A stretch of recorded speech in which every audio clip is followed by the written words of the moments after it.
兄弟马的屹立不倒真神奇。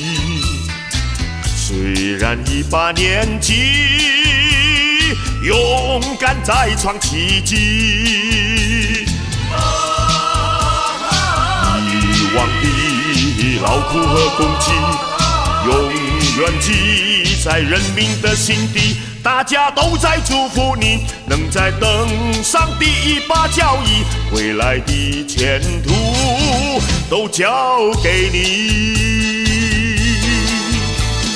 你是勇敢的马的，击败那鸡全靠你。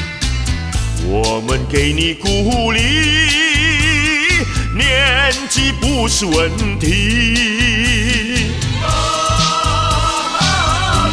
为国家终身效国力，我们给你印尼咖喱，果然创造了奇迹。再做首相不是问题，我们永远都在支持你。